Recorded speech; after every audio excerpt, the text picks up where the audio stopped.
Alguns lavam as mãos compulsivamente, outros rezam compulsivamente. O sintoma é só uma questão de estilo.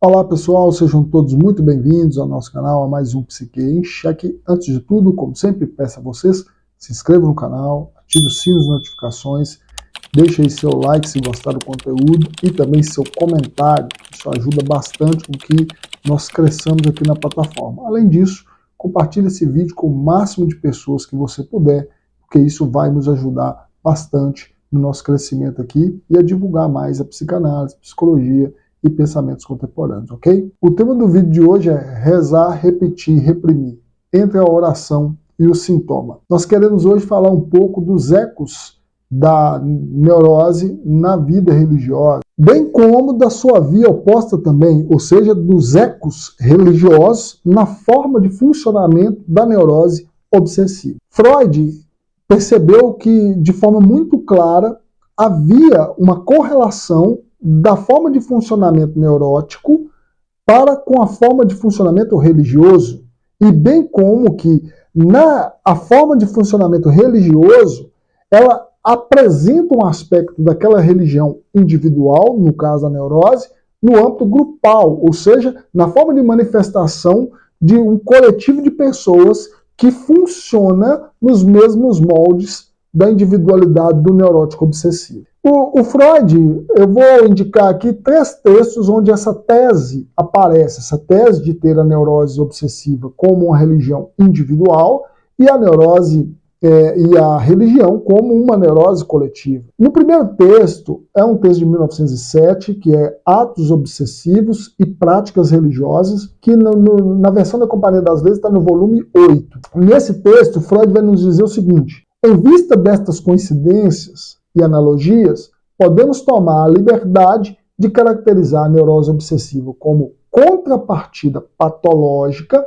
da formação da religião, a neurose como uma religiosidade individual e a religião como uma neurose obsessiva universal. Percebe que ele entende que a forma patológica de funcionamento do campo religioso se manifesta no campo da neurose, que funciona nos mesmos moldes. Não que a neurose seja resultado propriamente dito do campo religioso, mas a forma de funcionamento de um neurótico obsessivo se assemelha, em analogia, como um religioso lida com as questões em torno dos ritos e símbolos da religião. E o Freud vai, a partir dessa condensação que ele faz, essa frase, né, sintética, a neurose obsessiva é uma religião individual e já a religião é uma neurose coletiva ou, se você preferir, universal. Foi quando eu, então, comecei o vídeo com a frase que eu citei, que não é o Freud quem disse, tá, gente? Aquela frase foi eu mesmo que estou falando, que é: uns lavam as mãos compulsivamente, outros rezam compulsivamente. O sintoma é só uma questão de estilo. Porque o que ele está querendo dizer, fazendo essa assimilação entre um campo e outro, é de apontar que os ritos em torno de como o neurótico obsessivo lida com a sua angústia, eles têm ressonância de como o religioso lida também com as suas angústias. Entende? Só que no âmbito religioso, a coisa aparece de forma mais sofisticada, de forma mais bem elaborada. Então, a grande questão é que, como eu disse, que essa elaboração que aparece no campo religioso, porque lá tem ritos muito bem estabelecidos, leis escritas. O Freud vai dizer que o obsessivo segue leis não escritas, percebe? Então parece ser sem sentido o que o neurótico obsessivo está fazendo. Enquanto na religião, tudo aquilo que é feito é justificado pelas leis que estabelecem a forma de funcionamento daquela religião. E lembremos, o Freud está partindo especificamente, ou especialmente, melhor dizendo, das religiões de cunho monoteístas, ou seja, que devotam a uma só divindade, a um só Deus, e não das politeístas, das várias religiões que têm e compreendem a existência de mais de um Deus. Mesmo que, eu citei o texto, o primeiro texto que essa tese vai aparecer, que é o texto de 1907, Atos Obsessivos e Práticas Religiosas, mas no segundo texto, que é Totem e Tabu, de 1913, nesse texto, Freud vai apresentar essa mesma tese. Porém, ele está tomando as religiões primitivas como uma forma também de funcionamento de uma neurose coletiva. E fazendo essa mesma analogia com a neurose obsessiva, ou seja, de ser a neurose coletiva a religião e de ser a neurose individual a neurose obsessiva, a religião individual, perdão. Então, a grande questão é de que o Freud foi percebendo essa similitude e foi caminhando junto com ele essa interpretação ao longo do seu ensino. Porque nós vamos chegar num texto de 1927 e Freud ainda está pensando desta mesma forma, que é em futuro de ilusão. A tese central do Freud é dizer que a religião seria uma ilusão devido ao fato de ser uma forma de, vamos assim dizer, de uma regressão infantil a uma fase infantil, onde o pai é idealizado como sendo aquele onipotente que pode nos livrar do nosso desamparo e da nossa angústia frente àquilo que é inevitável, aquilo que é a fortuna, como diria Maquiavel, ou a contingência, como diz os filósofos, ou seja, aquilo que é inevitável, que eu controle as forças da natureza, o adoecimento físico, a morte, são coisas impossíveis de serem evitadas. Frente à angústia que eu sinto diante dessas situações que são de cunho da fortuna, da contingência, eu então busco uma resposta num ser onipotente, um ser transcendente, né, que consiga me dar respaldo para que eu lide com essa minha angústia.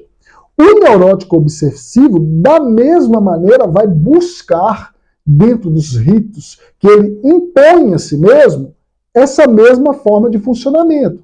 Só que tem um segundo elemento muito importante que o Freud nos dá, que é o paralelo, como eu disse, entre os ritos obsessivos e os ritos religiosos. O Freud vai notar que o sintoma do neurótico, especialmente os rituais de limpeza, por isso a frase que eu comecei o vídeo, precauções exageradas, repetições, aí entra a tese que eu estou colocando aqui do título do nosso vídeo de hoje, que é rezar, repetir e reprimir.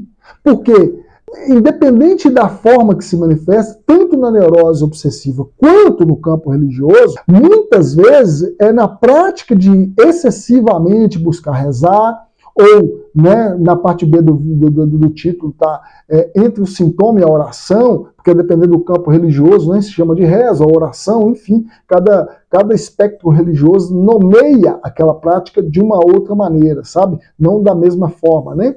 A grande questão é que a compulsividade em fazer isso é que está a questão sintomática. Então, alguém que pratica a religião em si, uma pessoa que reza, uma pessoa que ora, é necessariamente um sintoma? Não necessariamente. Porque tem que ver a imposição que é imposta sobre essa pessoa para que ela faça aquilo.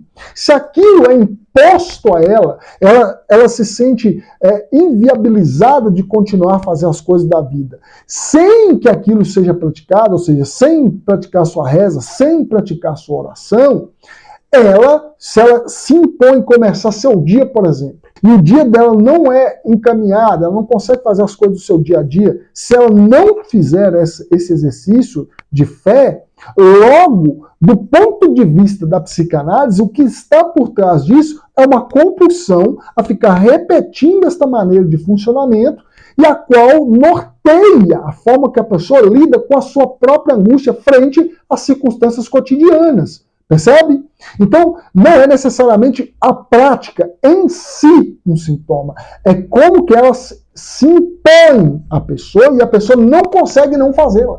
Porque se ela não fizer, logo ela está devendo, logo ela está se culpando, logo ela está pecando, logo ela está impura, logo ela está inapta a fazer as coisas do seu dia a dia. Idem para o neurótico obsessivo.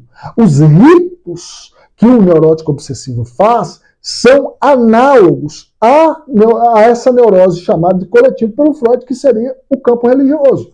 Porque o neurótico obsessivo ele não tem opção de não conferir a porta 5 vezes antes de sair. Ele não consegue lidar, e aqui eu estou indo para os estereótipos, né? Para aquelas coisas clichês que são os mais banais. Só que tem coisas bem mais sutis do que essa de olhar uma porta 5 vezes, de enfiar a mão no bolso 4 vezes, tem coisas mais sutis, tem coisas que assim, eu não consigo ver o copo assim, eu tenho que posicionar o talher na hora de comer assim, eu tenho que sentar neste lugar, eu não posso sentar em outro. Isso tudo, que são coisas muito banais e cotidianas, diz respeito de um rito que o neurótico obsessivo se angustia se ele não pratica. Então, o rito tem um sentido para o neurótico obsessivo. O Freud vai dizer que, num primeiro momento, você vai olhar e vai falar assim, existe uma diferença crucial entre neurose obsessiva e religião. Qual é? A neurose obsessiva parece ser tola, é de dar pena do neurótico obsessivo aquelas coisas que ele se impõe. Porque não faz sentido racional, não tem sentido algum aquilo que essa pessoa está praticando. Como eu falei, visitar, olhar a porta 5 vezes, posicionar a cadeira de tal forma ou tal forma, começar a ler a partir de tal capítulo, independente, assim, você pode enumerar 1 milhão de coisas muito banais do cotidiano que essa pessoa se impõe. Posicionar talher, o garfo tem que estar aqui, o copo aqui, só começa a comer, a comida tem que sempre estar do mesmo jeito dentro do prato, coisas muito banais, assim, que vão passando sutis. A roupa, se tiver assim um tiquinho amassado, não dá, eu não posso me atrasar nenhum compromisso, porque se eu me atraso é uma angústia muito grande, então a questão de horário é muito presente na questão de um neurótico obsessivo, né?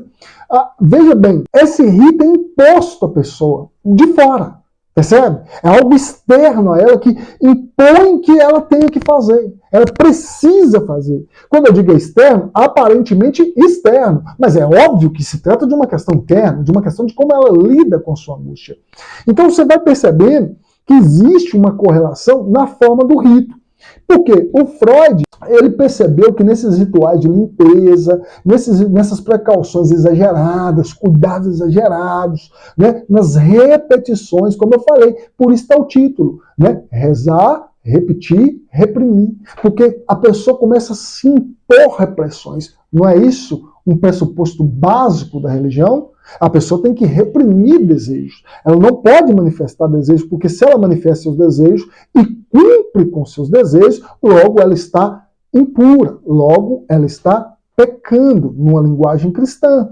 Então você vai percebendo que esta imposição que é posta sobre a pessoa a obriga a reprimir determinados pensamentos, determinados desejos, porque se ela não reprime, logo ela vai ter, assim, vai se angustiar muito com aquilo que está tentando, né, chegar ao campo consciente dela. Lembremos que nós estamos falando de Freud, então nós estamos falando do aparelho psico-freudiano. Então você vai percebendo que, e é por isso que eu falei, né, a parte B, entre sintoma e oração. Porque o que é sintoma e o que não é sintoma? Sintoma é tudo aquilo que está sendo uma volta, um retorno do recalcado. Então, tudo que foi recalcado, quando tende a retornar, retorna em forma de sintoma. Então, se a pessoa busca freneticamente praticar a religião, a rigidez faz parte da religião, o dogma, aquilo que não pode ser mudado, aquilo que não pode ser alterado, aquilo que faz parte da tradição. Percebe a rigidez? O neurótico obsessivo igual. Ele não pode alterar a forma de lidar com aquilo. Como eu falei, o modelo, a cama tem que estar assim, a cadeira tem que estar assim, eu tenho que sempre chegar nesse horário, eu não posso, porque isso angustia. Da mesma maneira que o religioso vai se angustiar não conseguindo cumprir com os ritos propostos na sua religião. E aí eu termino esse trecho falando aqui de uma frase que eu gostaria de compartilhar, que é: religião e neurose obsessiva partilham da mesma estrutura: culpa, ritual e repressão. Então precisa haver culpa. Então a culpa é algo muito presente no campo religioso, né? As religiões trabalham, como eu falei, a perspectiva do Freud é partindo aquelas de cunho monoteísta. Então eu só não citei quais são, né? As grandes matriz de pensamento monoteísta em torno da religião, que é o cristianismo, que é o islamismo e que é o judaísmo, né, a qual Freud conhecia de perto, uma vez que ele é descendente judeu, um judeu askenazi, nascido na República Tcheca, antiga República Tcheca, enfim. Portanto que o último texto, o último livro de Freud é Moisés e o monoteísmo, né, vai nesse lugar, escreve aqui. Então, eu conheci o mundo católico, então, muito presente no Ocidente, muito presente naquele contexto que o Freud cresceu e teorizou, né, a psicanálise, e, claro, o judaísmo. E tinha, talvez, de longe, um conhecimento mínimo sobre o islamismo. Então, basicamente, pensando assim, é muito comum nessas religiões, o quê? Está presente a culpa. Porque você já nasce culpado. Você já nasce devedor. Você já nasce tendo que pagar essa dívida. Percebe? Então a culpa é algo presente na religião. E no neurótico obsessivo, o que tem por trás? Culpa. Culpa pelo desejo que sentiu em algum dia. Qual desejo? O basilar, aquele estruturante que é em torno do complexo de Édipo. A angústia frente à castração. Por quê? Porque teve o desejo de obter um objeto de desejo do pai, percebe? Ou do outro, né? Para ficar aqui numa linguagem aqui já mais lacaniana. Então perceba que a culpa é algo que precisa. Então eu preciso reprimir meu desejo. Por isso que o neurótico obsessivo pensa muito. Porque para não pensar em algo. Ele precisa pensar em muitas coisas. Porque se ele não pensa em muita coisa, né? Então entra aqui aquelas questões que eu vou até já partir para o próximo ponto, que é a ideia da ambivalência. As questões de cunho egocintônico, ou seja, que está em sintonia com o ego, com o eu, aqueles pensamentos que estão ali em consonância, né, em harmonia com a idealização do ego, e aquilo que é egodistônico, aquilo que destoa do que o ego idealiza. Por isso a pessoa lida com a forma muito sofrida com a compulsão a ficar repetindo determinados comportamentos, porque é egodistônico. Percebe? Então, os ritos têm uma função. E qual é?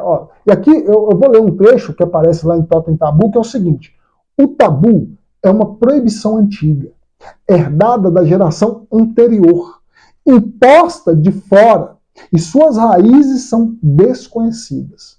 Os neuróticos obsessivos reproduzem esse tipo de proibição em seus próprios sintomas. Percebe? Que como é uma herança recebida, ele reproduz. E eu gosto de uma expressão que o Freud fala na segunda tópica, quando ele muda a concepção de aparelho psíquico, que na primeira aparecia como inconsciente, pré-consciente e consciente. Na segunda tópica, né, depois do princípio de prazer, para além do princípio de prazer que ele escreve em 1920, então ele vai mudar a forma de interpretação do aparelho psíquico, e é onde ele elabora a questão do id, eu e supereu. E eu gosto de uma expressão que o Freud diz que o supereu é herdeiro do complexo de Édipo. Ou seja, o complexo de Édipo é essa forma simbólica do sujeito lidar com a angústia frente à sua própria castração. É como a saída do sujeito frente a essa angústia, né? Porque não pode ter acesso ao objeto de desejo. Então, se a questão aqui, a proibição funciona numa maneira de sintoma, frente a essa proibição que é imposta ao sujeito de lidar com esse desejo reprimido, né, que veio a partir dessa angústia que então ele tem de ser castrado aqui do ponto de vista simbólico, não é literal necessariamente, né, ele então começa a reproduzir na forma de sintoma o retorno daquilo que foi reprimido. Percebe? Então, vai falar da origem do tabu como algo herdado e justificado.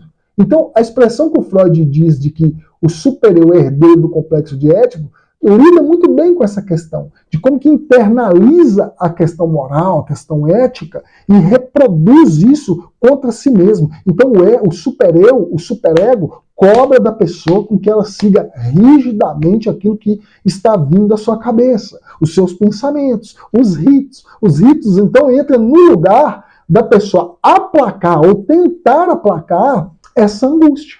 Ele tenta aplacar isso de toda forma. Qual é a forma? Produzindo ritos. Então, isso muitas vezes produz, por vezes vai produzir muito sofrimento, porque aí entra a questão egodistônica, destoa, né, de como a pessoa pensa, a pessoa vai vendo, isso que eu estou fazendo tem sentido. Lembra lá, o caso clássico do Freud de neurose obsessiva é o Homem dos Ratos. Se você tem um vídeo no YouTube que eu recomendo, talvez eu deixe aqui na descrição para vocês assistirem, eu recomendo, que o Freud ouvindo, né, ele vai percebendo que não tem sentido aquilo, sabe? Não tem sentido. A ideia de põe a pedra, tira a pedra, põe a pedra, tira a pedra. Por quê, gente? Porque tem uma questão da ambivalência. E é presente tanto na neurose obsessiva quanto na religião. Porque na religião a pessoa pode amar a Deus e ter medo dela. Perceba a ambivalência do sentimento concernente à divindade. E na neurose obsessiva, amor e ódio. Amo o objeto, odeio o objeto. Só que para lidar com isso, essa ambivalência produz o que eu falei, egodistonia. A pessoa muitas vezes fica muito confusa, né, de como lidar com isso. Como assim? Aí, para não perceber que odeia aquela pessoa, ela impõe ritos para não pensar nisso, percebe? E o Homem dos Ratos, se lembra? Ele bota a pedra, tira a pedra. Aí olha e fala, mas que absurdo que eu estou pensando, mas tem que ir lá e tirar a pedra. Aí ele tira a pedra do lugar. Eu vou voltar a pedra para o lugar de onde eu tirei. Aí fica nisso. Por mais absurdo que pareça, mas ele vai fazer várias vezes. E é assim que o neurótico obsessivo lida. É de forma absurda mesmo. Vai lidando várias vezes aquilo, mas a pessoa tem que se impor. E aí eu gostaria de falar algumas frases. Hoje eu estou terminando os tópicos com frases, né? Essa aqui, ó. Na neurose e na religião, o ritual serve para domar o conflito interno. É a ordem contra o caos. Então, para lidar com o conflito interno, né, de ambivalência com relação ao próprio desejo, a pessoa vai e precisa botar ordem no caos que existe ali dentro. Aí qual que é a ordem? Externa.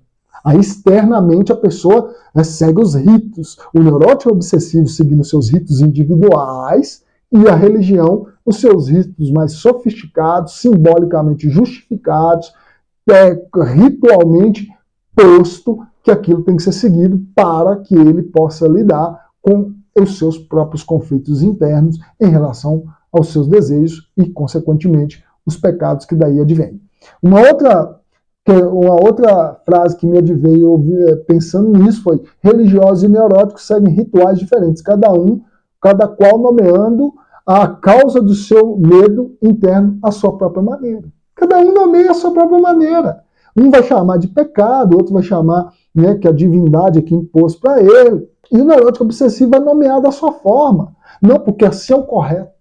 Porque isso é moral fazer assim. É imoral alguém agir assim. Mesmo que ele seja alguém totalmente cético do ponto de vista religioso. Mas do ponto de vista, geralmente a moralidade está posta, né? A questão moral para o neurótico obsessivo é uma questão quase que de vida ou morte. Então você vê alguém muito moralista por fora, muito, assim, claro que pode variar de pessoas para pessoas, isso pode manifestar em outras estruturas clínicas também, mas comumente essa ultramoralidade, aquela que chega a ser rígida, né, e de não ser possível relevar nada em momento algum, muitas vezes o que está por trás é uma neurose obsessiva, é um caráter obsessivo, né?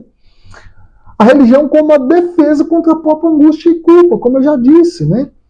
Aí o Freud diz assim, no futuro de uma ilusão, as doutrinas religiosas são ilusões, realizações dos desejos mais antigos, mais fortes e mais urgentes da humanidade. Aí a gente pode pensar com isso o quê? Aí já não é o Freud, né? É mais uma vez eu pensando aqui junto com vocês. A religião impõe-se ao espírito humano por ser o grande sistema de defesas contra os perigos do mundo. Então, de forma religiosa e ampla e grupal, as pessoas se impõem aquilo para lidar com as suas culpas e com a incontrabilidade, aquilo que é incontrolável, quanto aquilo que é fortuito, quanto aquilo que é contingente, ele se utiliza do aparato religioso para conseguir isso. O neurótico obsessivo, mesmo não sendo alguém que busque um campo religioso para fazer isso, faz isso individualmente, na sua religião particular, que é a neurose obsessiva. Eu termino esse tópico dizendo, entre o altar e a pia, a alma busca redenção para culpas que nem sabe de onde vieram. Percebe? Porque precisa, né, se purificar. Por isso que o termo purificação é muito comum em várias religiões. Porque é preciso se purificar. Porque você está impuro, porque você está culpado, porque você errou, porque você pecou. Aí vai depender, como eu falei, do campo religioso e da nomenclatura usada. Pecado geralmente é um termo de cunho cristão, tanto católico ou protestante, enfim. É algo do campo mais do cristianismo, que ressoa mais, né? Tem uma consonância maior do ponto de vista do Ocidente. E um último elemento que a gente pode tomar aqui como sendo comum na neurose obsessiva e também no campo religioso é a onipotência de pensamento. Né? No caso O Homem dos Ratos, Freud mostra nesse caso, nesse neurótico obsessivo, como que o paciente acredita pensar algo que pode provocar consequência externa. Se eu deixar essa pedra ali, a minha noiva vai chegar na carruagem, vai cair, bater a cabeça lá e morrer. Isso está no campo do pensamento, não tem como prever uma coisa desse tipo. Mas ele se impõe, esse pensamento é onipotente. O que eu penso pode acontecer, percebe? E no campo religioso, idem. Né? A ideia de que eu penso, então eu suplico a transcendência, a divindade, e ela manifesta algo que pode fazer acontecer. Percebe a similaridade que o Freud faz? De como que ele encontra um ponto de contato de pensar a religião como sendo algo de cunho de uma neurose coletiva e a neurose obsessiva como uma religião particular, individual. Há uma onipotência de pensamento. Portanto, tanto na neurose obsessiva quanto na religião, o pensamento parece, né, na interpretação de quem convive nisso, de que ele tem poder de fazer algo acontecer ou deixar de acontecer. Na neurose obsessiva, isso vai aparecer como superstição.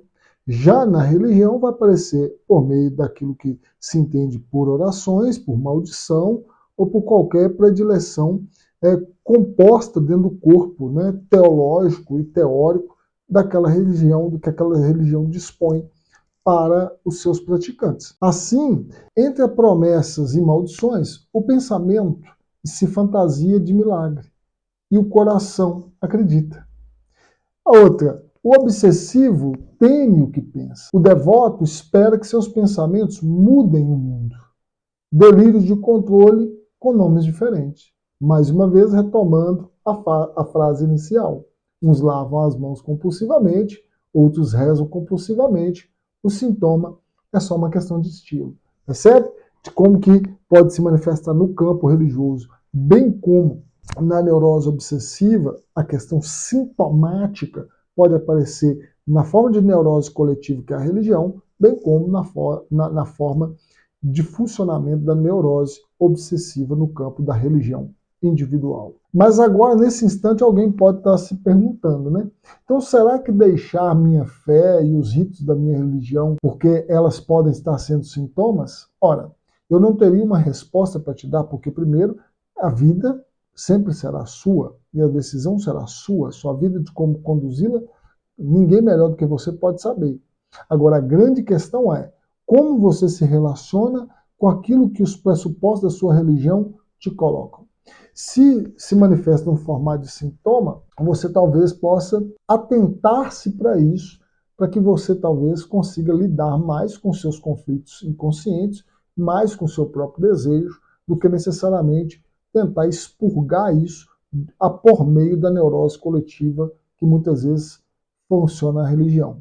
Contudo, todavia, se você acha que saindo da sua participação do campo religioso e que isso é a resolução dos seus problemas, eu quero resgatar uma frase de Clarice Lispector e assim parafraseá-la e terminar assim. Até cortar os próprios defeitos, nos diz Clarice, pode ser perigoso. Nunca se sabe qual é o defeito que sustenta o nosso edifício inteiro. E eu diria, cuidado de tentar cortar todos os seus sintomas, porque você não sabe qual desses sintomas sustenta o sujeito do inconsciente, ok?